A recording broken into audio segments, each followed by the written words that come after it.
അമൃത് Veni hair elixir presents daily news പ്രഭാത വാർത്തകൾ powered by Pulimoottil silks KSFE. ഈ ആണുങ്ങൾക്ക് മാത്രം എന്താ ഇത്ര അധികം നെറ്റ് കെയറിലും ഹെയർ ലോസ് ഒക്കെ ഉണ്ടാവണേ? ആണുങ്ങളുടെ ഹെയർ ലോസിന്റെ മേജർ റീസൺസ് തന്നെ ഡിഫറെന്റ് ആണ്. സ്കാൽപ്പിലുള്ള 5 ആൽഫ റിഡക്ടേസ് എന്ന എൻസൈം നിങ്ങളുടെ ഹോർമോണുമായി ചേർന്ന് ഹെയർ ഫോളിക്കിൾസിനെ ചുരുക്കുന്നു. Amrut Veni hair elixir for men use ചെയ്യൂ. പുരുഷന്മാർക്ക് വേണ്ടി ബയോടെക്നോളജി പ്രകാരം പ്രത്യേകം ഡെവലപ്പ് ചെയ്തത്. നമസ്കാരം, ഞാൻ ഡെയ്സി ബിജു. ഡെയിലി ന്യൂസിന്റെ പ്രഭാത വാർത്തകളിലേക്ക് സ്വാഗതം. ഇന്ന് മാർച്ച് 7 വെള്ളിയാഴ്ച. ഉന്നത വിദ്യാഭ്യാസ മേഖലയിലും ടൂറിസം മേഖലയിലും കൂടുതൽ സ്വകാര്യ നിക്ഷേപങ്ങൾക്ക് പച്ചക്കൊടിയുമായി CPMന്റെ നവകേരള നയരേഖയെന്ന് റിപ്പോർട്ടുകൾ.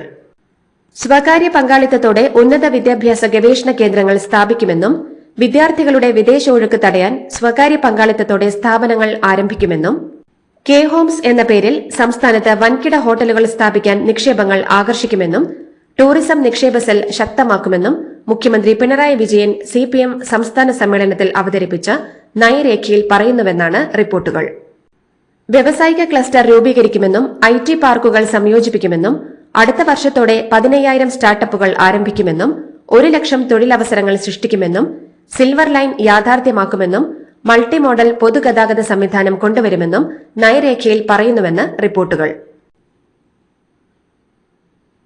BJPക്കെതിരായ ഫാസിസ്റ്റ് വിരുദ്ധ പോരാട്ടത്തിൽ CPMന് കോൺഗ്രസിന്റെ സർട്ടിഫിക്കറ്റ് വേണ്ടെന്ന പ്രകാശ് കാരാട്ടിന്റെ പ്രസ്താവന വലിയ തമാശയാണെന്ന് പ്രതിപക്ഷ നേതാവ് VD സതീശൻ. MV ഗോവിന്ദനെ പോലെ പ്രകാശ് കാരാട്ടും തമാശ പറയരുതെന്നും BJPയോട് മൃദു സമീപനം സ്വീകരിച്ചിരിക്കുന്ന കാരാട്ടിനോടും അദ്ദേഹത്തിന് കുടപിടിച്ചു കൊടുക്കുന്ന കേരളത്തിലെ CPM നേതൃത്വത്തോടും ഞങ്ങൾക്ക് യോജിക്കാനാകില്ലെന്നും സതീശൻ കൂട്ടിച്ചേർത്തു.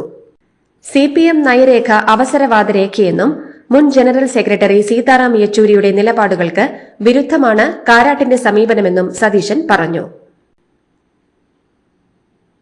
മലപ്പുറം താനൂരിൽ നിന്ന് ബുധനാഴ്ച കാണാതായ പെൺകുട്ടികളെ മുംബൈ ലോണോ വാലയിൽ നിന്ന് കണ്ടെത്തി. താനൂർ ദേവദാർ സ്കൂളിലെ +2 വിദ്യാർത്ഥികളെയാണ് ട്രെയിനിൽ സഞ്ചരിക്കവെ റെയിൽവേ പോലീസ് കണ്ടെത്തിയത്. മൊബൈൽ ഫോൺ ലൊക്കേഷൻ പിന്തുടർന്ന് കേരള പോലീസ് നടത്തിയ അന്വേഷണം വിജയം കാണുകയായിരുന്നു. കേരള പോലീസ് നൽകിയ വിവരങ്ങൾ പിന്തുടർന്ന് റെയിൽവേ പോലീസ് നടത്തിയ അന്വേഷണത്തിലാണ് ഇവരെ ചെന്നൈ എഗ്മോർ എക്സ്പ്രസിൽ നിന്ന് കണ്ടെത്തിയത്. വൈകിട്ട് 4 മണിയോടെ മുംബൈ CST റെയിൽവേ സ്റ്റേഷനിൽ എത്തിയ പെൺകുട്ടികൾ രാത്രി 9 മണിയോടെ തങ്ങളുടെ മൊബൈൽ ഫോണിൽ പുതിയ സിം കാർഡ് ഇട്ടതാണ് ഇവരെ കണ്ടെത്താൻ പോലീസിന് നിർണായകമായത്. കുട്ടികളുടെ മൊബൈൽ ലൊക്കേഷൻ നിരീക്ഷിക്കുകയായിരുന്ന കേരള പോലീസിന് ഇവർ പുതിയ സിം ഫോണിൽ ഇട്ടപ്പോൾ തന്നെ ടവർ ലൊക്കേഷൻ ലഭിച്ചു. എന്നാൽ 10:45 ഇവർ CSTയിൽ നിന്ന് ചെന്നൈ എഗ്മോർ എക്സ്പ്രസിൽ കയറി. 1:45 ട്രെയിൻ ലോണോ വാലയിൽ എത്തിയപ്പോഴാണ് റെയിൽവേ പോലീസ് പെൺകുട്ടികളെ പിടികൂടുന്നത്. ഇൻസ്റ്റഗ്രാമിലൂടെ പരിചയപ്പെട്ട എടവണ്ണ സ്വദേശി അക്ബർ റഹീമിനൊപ്പമാണ് കോഴിക്കോട്ട് നിന്ന് ബുധനാഴ്ച ഉച്ചയ്ക്ക് താനൂരിലെ പെൺകുട്ടികൾ മുംബൈയിലേക്ക് പോയതായതാണ് പോലീസിന് ലഭിച്ച വിവരം. കാണാതായ പെൺകുട്ടികളിൽ ഒരാൾ ആവശ്യപ്പെട്ടിട്ടാണ് യുവാവ് ഒപ്പം പോയതെന്നാണ് അക്ബർ റഹീമിന്റെ കുടുംബം പറയുന്നത്. വീട്ടിൽ ചില പ്രശ്നങ്ങളുണ്ടെന്നും കുടുംബത്തോടൊപ്പം തുടരാൻ കഴിയില്ലെന്നും വീട്ടിൽ നിന്ന് ഇറങ്ങി പോവുകയാണെന്നും പറഞ്ഞപ്പോൾ യുവാവ് പിന്തിരിപ്പിക്കാൻ ശ്രമിച്ചെന്നും എന്നാൽ സഹായിച്ചാലുമില്ലെങ്കിലും താൻ പോകുമെന്ന് പെൺകുട്ടി പറഞ്ഞുവെന്നും കുട്ടിയുടെ ദുരവസ്ഥ കണ്ടാണ് റഹീം കൂടെ പോയതെന്നും കുടുംബാംഗങ്ങൾ പറഞ്ഞു. മലപ്പുറം താനൂരിൽ നിന്ന് കാണാതായ പെൺകുട്ടികൾ 4.5 മണിക്കൂറുകളോളം സലൂണിൽ ഉണ്ടായിരുന്നുവെന്ന് മുംബൈയിലെ ബ്യൂട്ടി പാർലർ ഉടമ ലൂസി. അവരെ കാണാതായ വിവരമൊന്നും അറിഞ്ഞിരുന്നില്ലെന്നും കേരളത്തിലെ പോലീസ് സ്റ്റേഷനിൽ നിന്ന് ഫോൺ കോൾ വന്നപ്പോഴാണ് കാര്യം അറിഞ്ഞതെന്നും എന്നാൽ പോലീസ് വിളിക്കുന്നതിന് 15 മിനിറ്റിന് മുൻപ് അവർ ബ്യൂട്ടി പാർലറിൽ നിന്നും ഇറങ്ങിപ്പോയിരുന്നുവെന്നും ബ്യൂട്ടി പാർലർ ഉടമ പറഞ്ഞു. ഫ്ലെക്സ് ബോർഡും കൊടിത്തോരണങ്ങളും ഉപയോഗിക്കുന്നതിൽ വീണ്ടും വിമർശനവുമായി ഹൈക്കോടതി. പ്രധാന രാഷ്ട്രീയ പാർട്ടികൾ നിരന്തരം കോടതി ഉത്തരവ് ലംഘിക്കുന്നുവെന്ന് സിംഗിൾ ബെഞ്ച് കുറ്റപ്പെടുത്തി. കൊല്ലത്ത് കൂടി വരുമ്പോൾ കണ്ണടച്ച് വരാൻ കഴിയില്ലെന്ന് ജസ്റ്റിസ് ദേവൻ രാമചന്ദ്രൻ വിമർശിച്ചു. ഹൈക്കോടതിയുടെ ഇടക്കാല ഉത്തരവുകൾ നടപ്പാക്കാൻ സർക്കാർ ആരെയാണ് ഭയക്കുന്നതെന്നും ദേവൻ രാമചന്ദ്രൻ ചോദിച്ചു. കോഴിക്കോട് വിമാനത്താവളത്തിൽ നിന്നുള്ള ഹജ്ജ് യാത്രയ്ക്ക് ഉയർന്ന നിരക്ക് ഈടാക്കുന്നതിനെതിരായ ഹർജിയിൽ ഇടപെടാൻ വിസമ്മതിച്ച് സുപ്രീം കോടതി. നിരക്ക് നിശ്ചയിക്കുന്നത് ന്യൂനപക്ഷ കാര്യ മന്ത്രാലയമാണെന്നും നയപരമായ തീരുമാനത്തിൽ കോടതി അഭിപ്രായം പറയുന്നത് ഉചിതമാകില്ലെന്നും കോടതി ഇടപെടൽ വിപരീത ഫലമുണ്ടാക്കിയേക്കാമെന്നും ജസ്റ്റിസ് സൂര്യകാന്ത് പറഞ്ഞു. കോഴിക്കോട് ജിദ്ദ വിമാനങ്ങളുടെ യാത്രാ നിരക്ക് കൂടാനുള്ള കാരണം പരിശോധിച്ച് വെബ്സൈറ്റിൽ അപ്ലോഡ് ചെയ്യാമെന്ന് കേന്ദ്രം കോടതിയെ അറിയിച്ചു.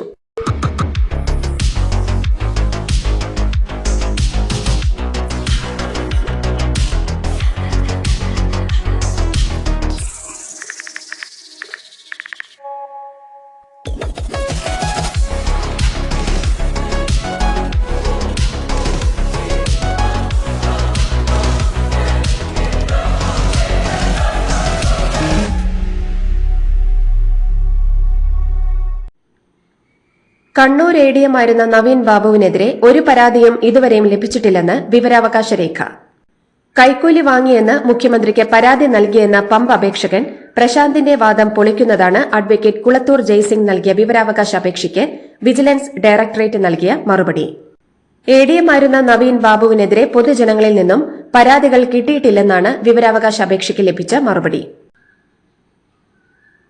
സംസ്ഥാനത്ത് ന്യൂനപക്ഷ രാഷ്ട്രീയം പുതിയ തലത്തിലേക്ക് നീങ്ങുന്നുവെന്ന് സിപിഎം സംസ്ഥാന സെക്രട്ടറി എം.വി. ഗോവിന്ദൻ.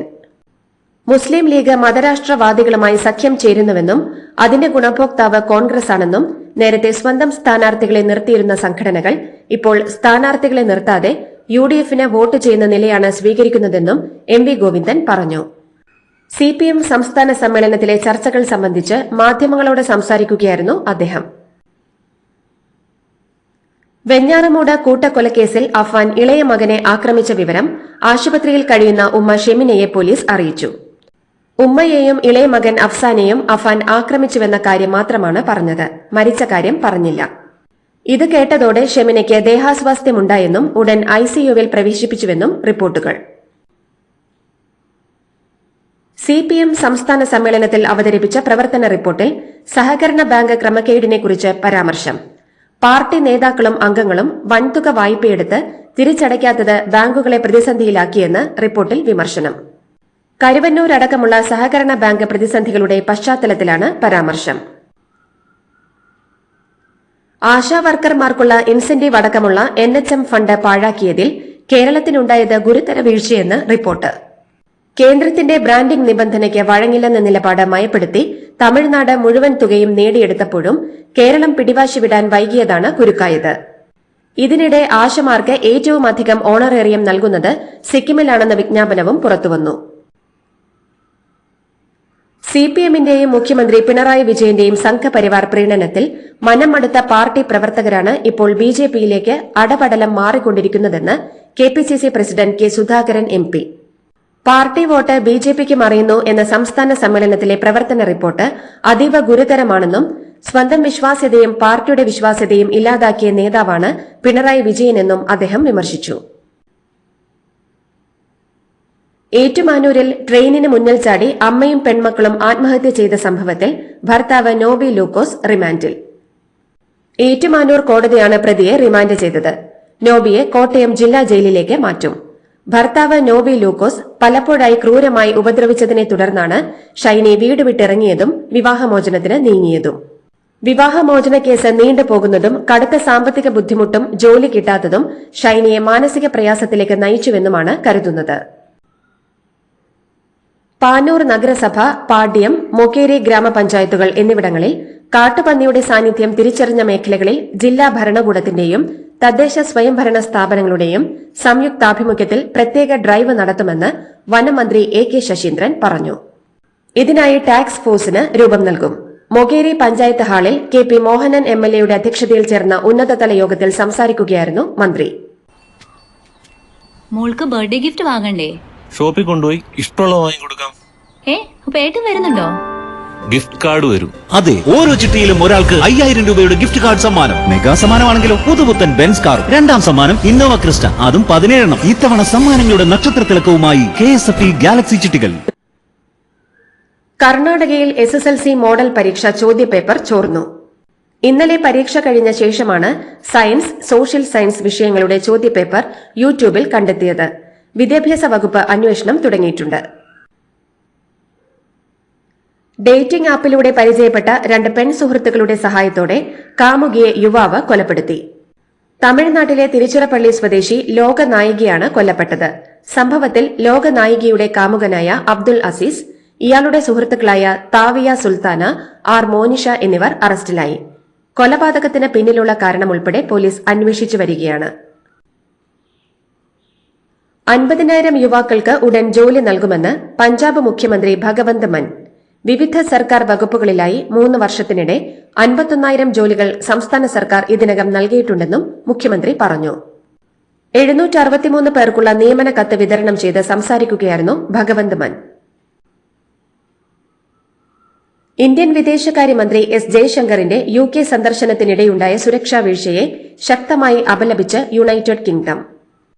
ലണ്ടനിലെ ചേതം ഹൌസിലെ ചർച്ചയിൽ പങ്കെടുക്കാനെത്തിയ ജയശങ്കറിന് നേർക്ക് പ്രതിഷേധവുമായി ഖാലിസ്ഥാൻ അനുകൂലികൾ എത്തുകയായിരുന്നു. ചില രാജ്യക്കാർക്ക് യാത്രാ വിലക്കേർപ്പെടുത്താൻ അമേരിക്കൻ പ്രസിഡന്റ് ഡൊണാൾഡ് ട്രംപ് ഒരുങ്ങുന്നുവെന്ന് റിപ്പോർട്ടുകൾ. അഫ്ഗാനിസ്ഥാനെയും പാകിസ്ഥാനെയും നിരോധനത്തിൽ ഉൾപ്പെടുത്തുമെന്നാണ് സൂചന. നിരോധിത രാജ്യങ്ങളുടെ ഔദ്യോഗിക പട്ടിക മാർച്ച് 12 പുറത്തിറങ്ങുമെന്നാണ് സൂചന. സ്വകാര്യ ബഹിരാകാശ കമ്പനിയായ ഇൻഡ്യൂറ്റീവ് മെഷീൻസിന്റെ IM-2 ദൌത്യത്തിന്റെ ഭാഗമായ അഥീന ലാൻഡർ ചന്ദ്രനിൽ പറന്നിറങ്ങി. US-ൽ നിന്നുള്ള 3ാമത് സ്വകാര്യ ലാൻഡറായ അഥീന ചന്ദ്രന്റെ ദക്ഷിണ ധ്രുവത്തിലാണ് സോഫ്റ്റ് ലാൻഡിംഗ് നടത്തിയത്. ഇന്നലെ രാത്രിയോടെയായിരുന്നു സോഫ്റ്റ് ലാൻഡിംഗ്. US ബഹിരാകാശ ഏജൻസിയായ നാസയുടെ സഹകരണത്തോടെ നടത്തുന്ന ദൌത്യമാണ് IM-2. US-ലെ ഹൂസ്റ്റൺ ആസ്ഥാനമായ ഇൻഡ്യൂറ്റീവ് മെഷീൻസ് എന്ന കമ്പനിയുടെ 2ാമത്തെ ചാന്ദ്ര ദൌത്യമാണ് IM-2. ഇതോടുകൂടി ഡെയിലി ന്യൂസിന്റെ ഇന്നത്തെ പ്രഭാത വാർത്തകൾ സമാപിക്കുന്നു. ഡെയിലി ന്യൂസിന് വേണ്ടി വാർത്തകൾ വായിച്ചത് ഡെയ്സി ബിജു. ഡെയിലി ന്യൂസ് ലൈവ്.in വാർത്തകൾ വിരൽ തുമ്പിൽ.